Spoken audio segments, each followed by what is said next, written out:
continuación, desde el altar de nuestra iglesia evangélica, Cristo Salva, de calle Salta 433, presentamos al pastor Mario Mulchi.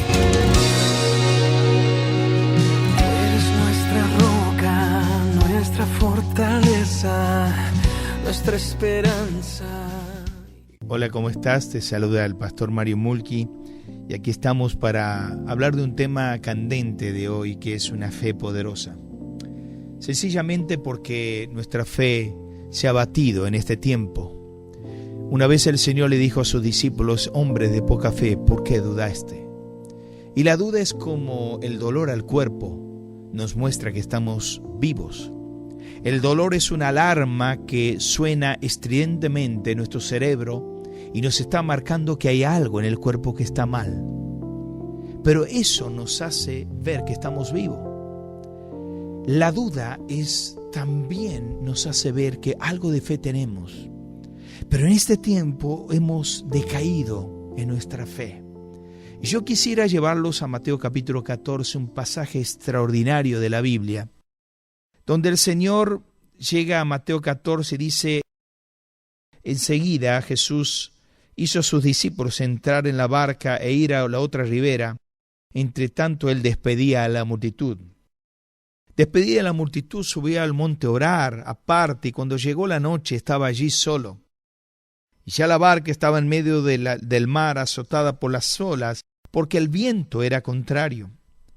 Mas a la cuarta vigilia de la noche Jesús vino a ellos andando sobre el mar. Y los discípulos, viéndolo andar sobre el mar, se turbaron, diciendo: un fantasma, y dieron voces de miedo. Pero enseguida Jesús les habló, diciendo: tened ánimo, yo soy, no temáis. Entonces le respondió Pedro y dijo: Señor, si eres tú, manda que yo vaya a ti sobre las aguas. Y él dijo: ven. Y descendiendo Pedro de la barca andaba sobre las aguas para ir a Jesús. Pero al ver el fuerte viento tuvo miedo y comenzando a hundirse dio voces diciendo: un fantasma, oh Señor, sálvame. Al momento Jesús extendió la mano, asió de él y le dijo: hombre de poca fe, ¿por qué dudaste? Y cuando ellos subieron en la barca se calmó el viento. Entonces los que estaban en la barca vinieron y adoraron diciéndole: verdaderamente eres hijo de Dios. Claro, cuando uno va a la escena bíblica nos damos cuenta que esto es un pasaje extraordinario, fenomenal de la palabra de Dios. Nos cuenta que el Señor había hecho un milagro fastuoso, dando de comer a 15,000 personas, contando mujeres y niños. El sol se coloca detrás de las cumbres nevadas del horizonte, caía la tarde, y el Señor en ese momento despide a sus discípulos para que vayan del otro lado de la ribera.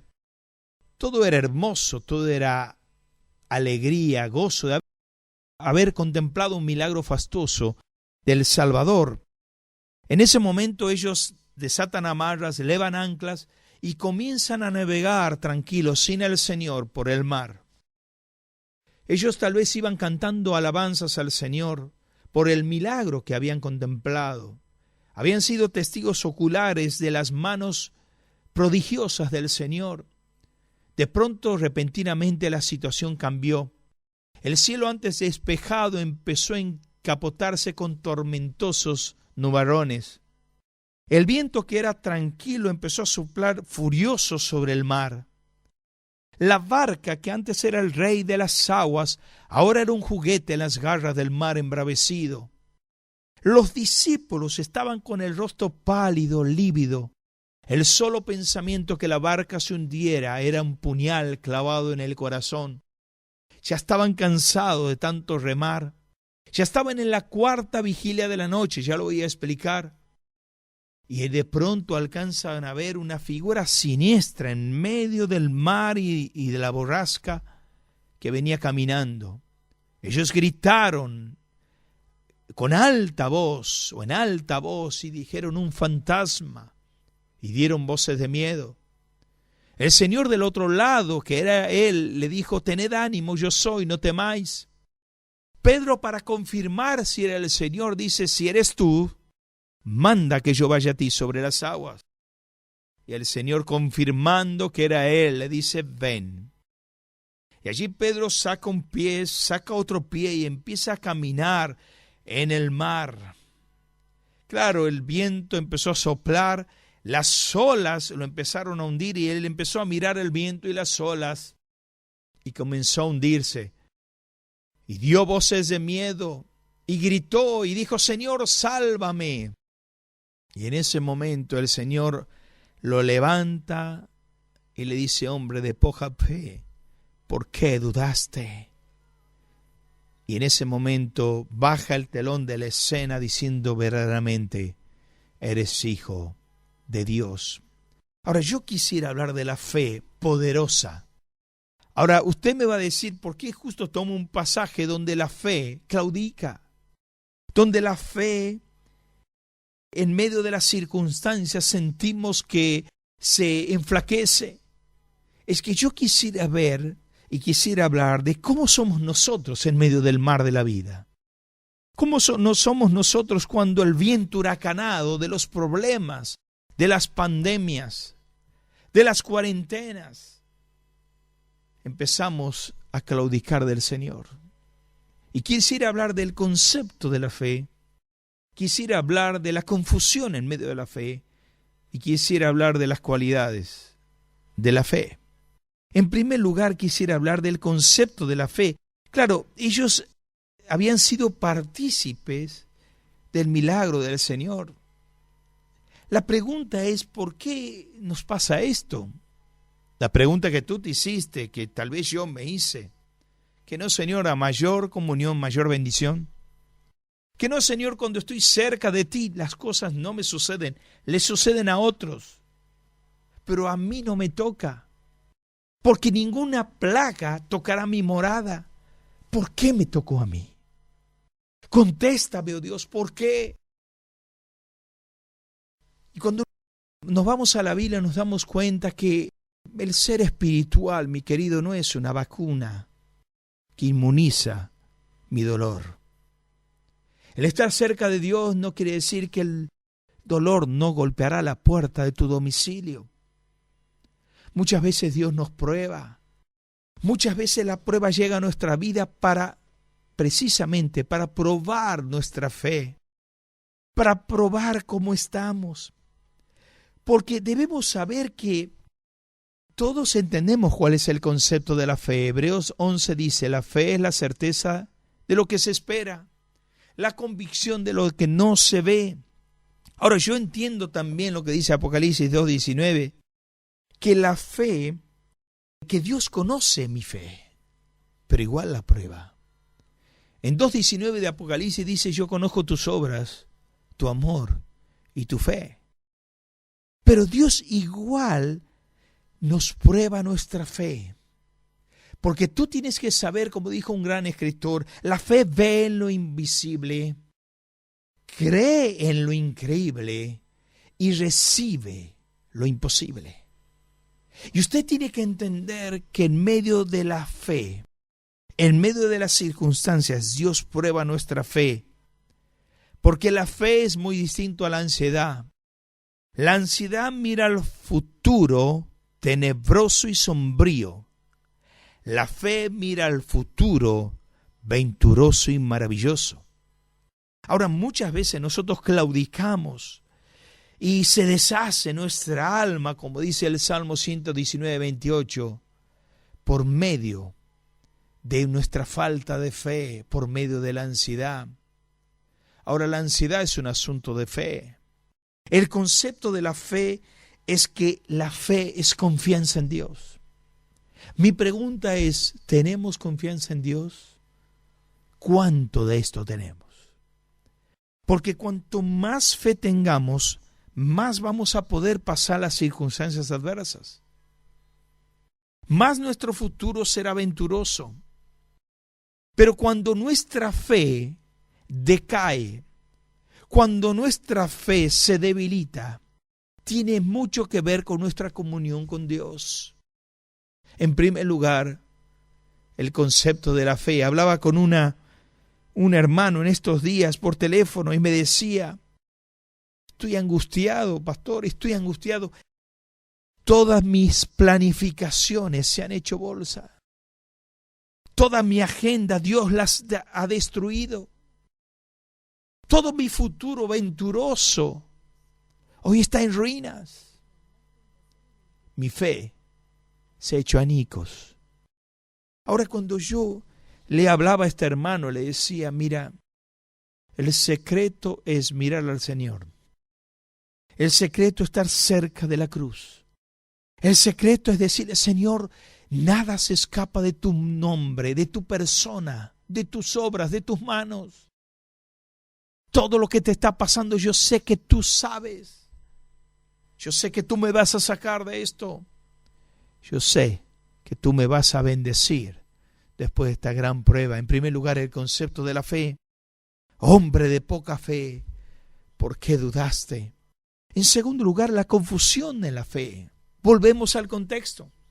Claro, ellos habían salido, usted escúcheme bien para que usted lo entienda, a las 6 de la tarde, horario nuestro.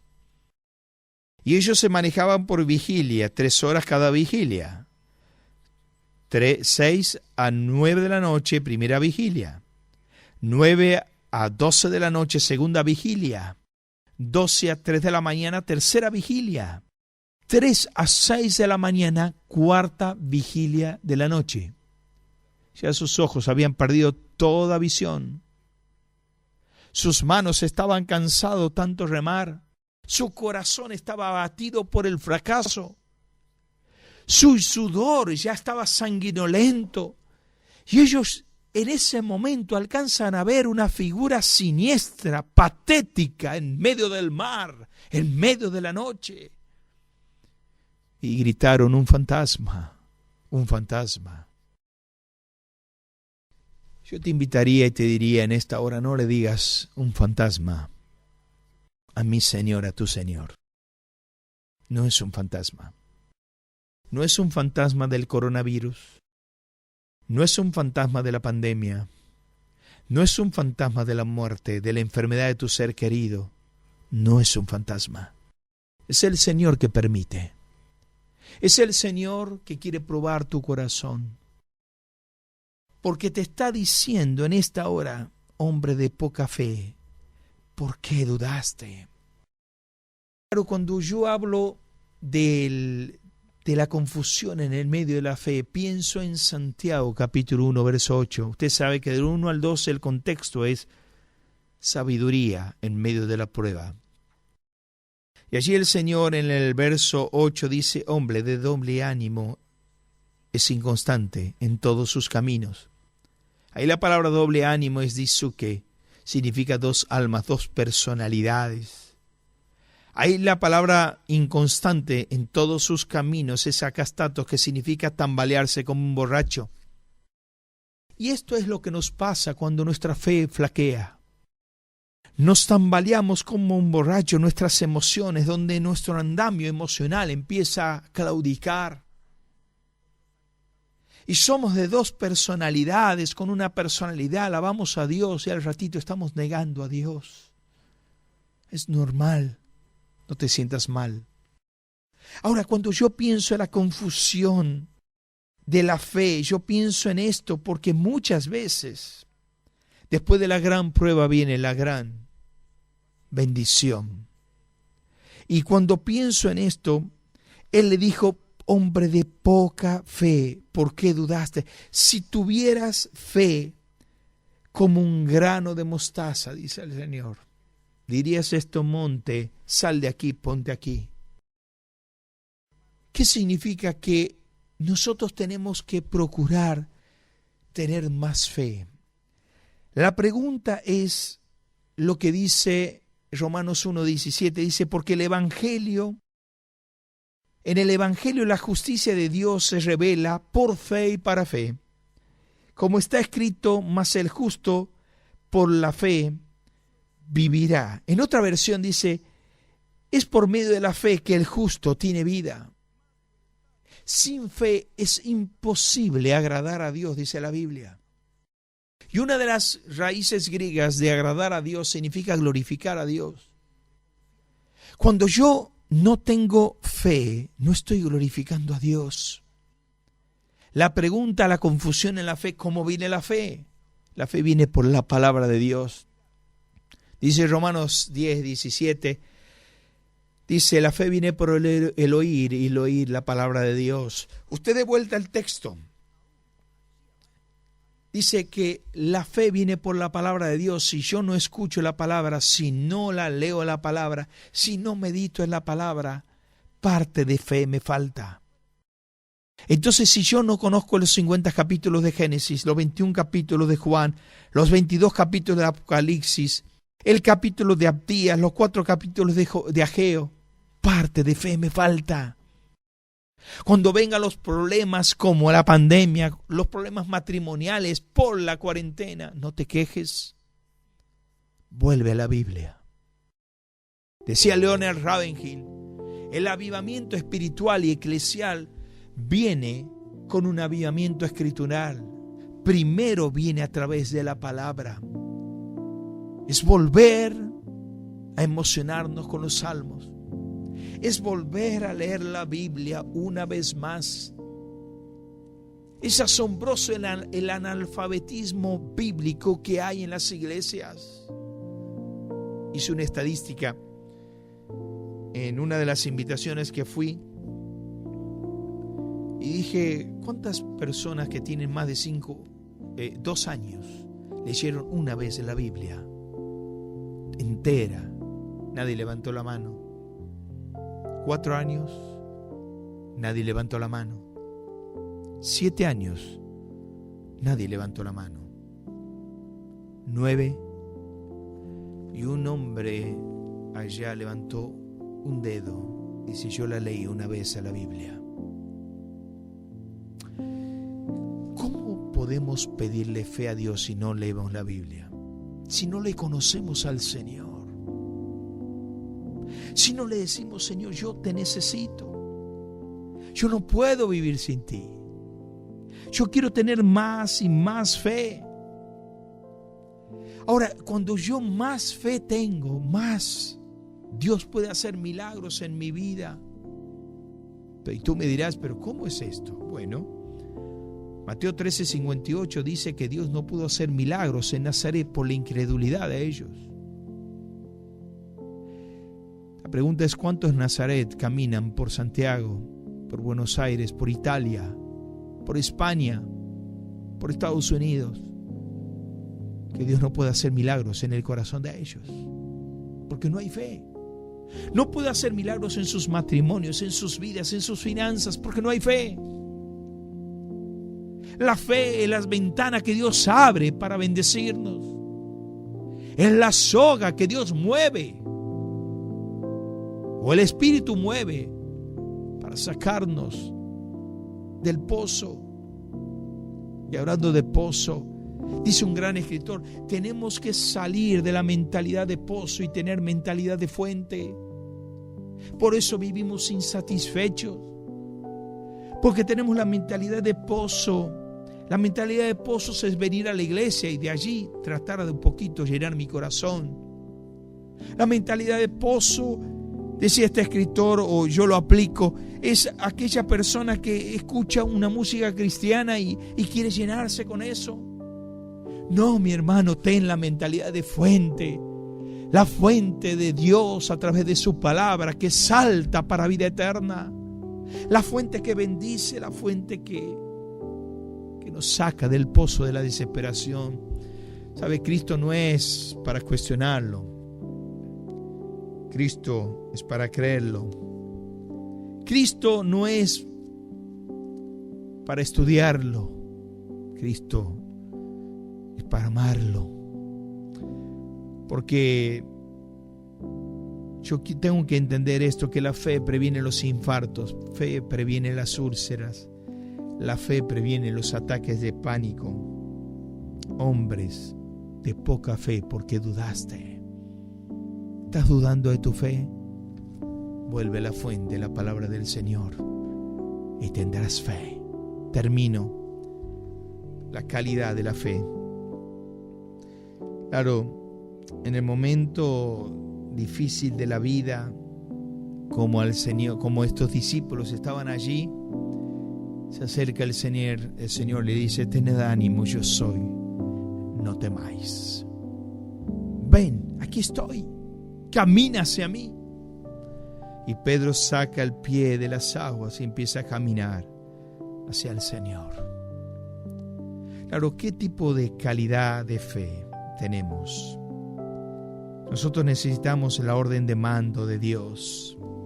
Necesitamos que Él nos diga: ven. Claro, muchas veces no nos damos cuenta que esta calidad de fe vemos en su fortaleza. Tenemos que fortalecer nuestra fe. La fe se fortalece. Dice Hechos capítulo 16, 5, que las iglesias eran fortalecidas en la fe y aumentaban el número. La única forma que la iglesia crezca es fortaleciendo la fe. O sea, a más hermanos en la congregación que tengan fe, más la iglesia va a crecer en fe. A más familias, cada miembro de ellas que tengan fe, más fe va a tener la iglesia. Las iglesias se fortalecían en su fe y así aumentaban el número. La carencia de la palabra en la vida es consecuente con una vida diezmada de fe. Te vuelvo a repetir, yo siempre lo digo, la carencia de la palabra de Dios en nuestra vida es consecuente en una vida o con una vida diezmada de fe. Cuando no hay palabra, está diezmada nuestra fe. La fe y la fortaleza, la fe y la falla. En esta calidad de fe, vemos la fe y sus fallas. La fe puede fallar. Lucas 22:32 dice: Simón, Simón, Satanás os ha pedido para zarandearos como a trigo. Allí la palabra zarandearos es poner tu vida, tus emociones, tu corazón en una licuadora, en una multiprocesadora, y hacer que empiece a funcionar y que se licúe tus principios en esa licuadora. Zarandearos como a trigo. Pero dijo el Señor: yo he pedido que tu fe no falle. La fe puede fallar. De hecho, está fallando ahora. De hecho, tu fe está fallando como la mía. Tenemos que volver al Señor. Tenemos que volver al Señor, porque esto nos aleja a Dios. Por eso un gran escritor dice: la única función de la fe es recibir lo que la gracia ofrece.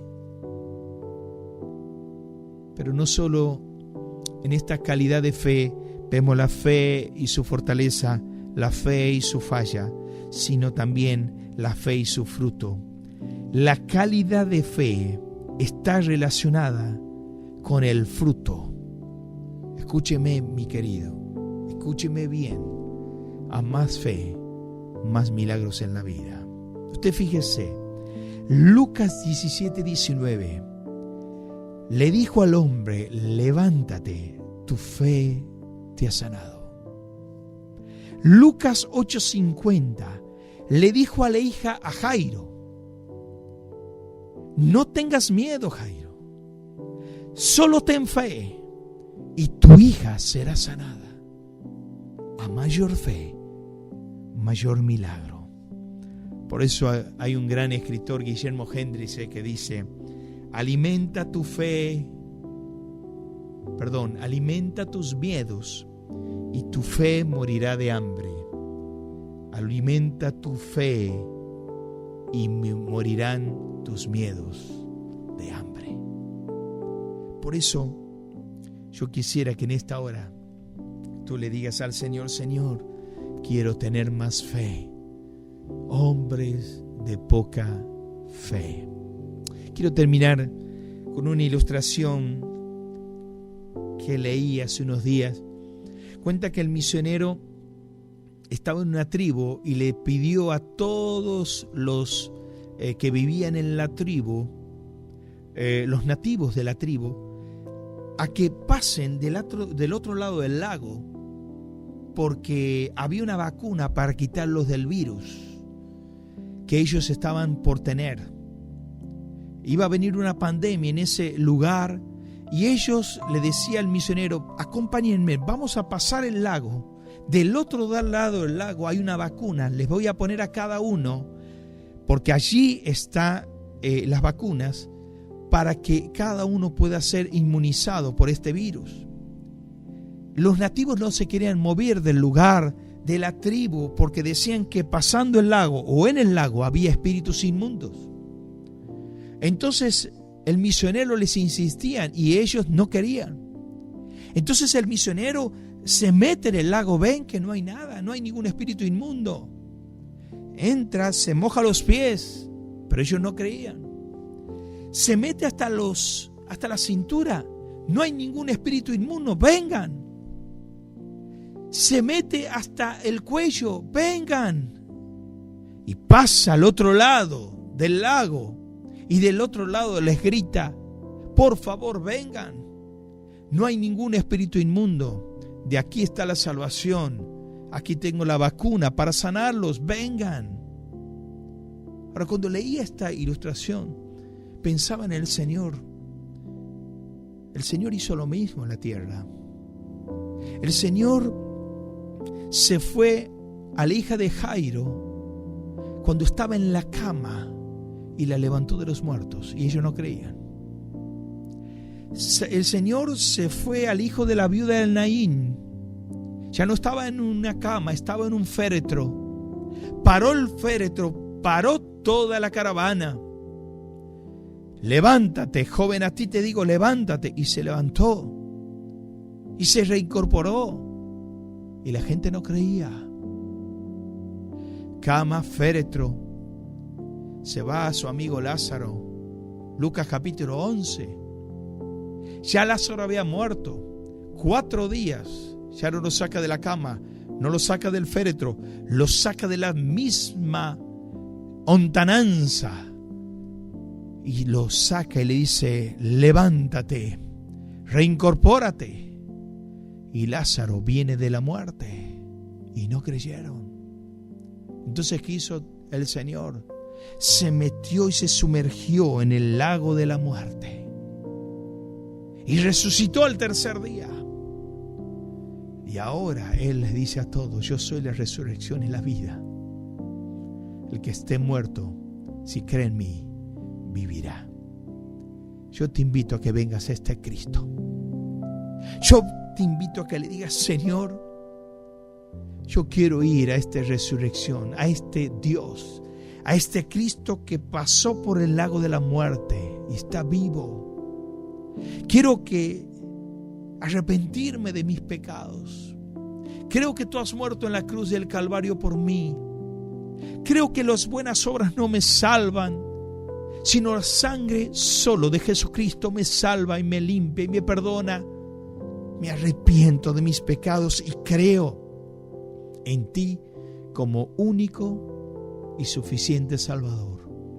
Único porque no hay otro, suficiente porque no hace falta otro. Y vengo a ti en esta hora. Recíbele a Cristo en tu corazón y tendrás la salvación de una vez y para siempre jamás. Que Dios te bendiga y hasta el próximo video, si el Señor así lo permite. Este programa fue una presentación de Iglesia Evangélica Cristo Salva, de calle Salta 433, en la voz del pastor Mario Mulki, una producción de Radio de la Fe 105.7, una sintonía del cielo para bendecir tu vida. La noche oscura es, mas tu luz brillará. ¿De quién temer?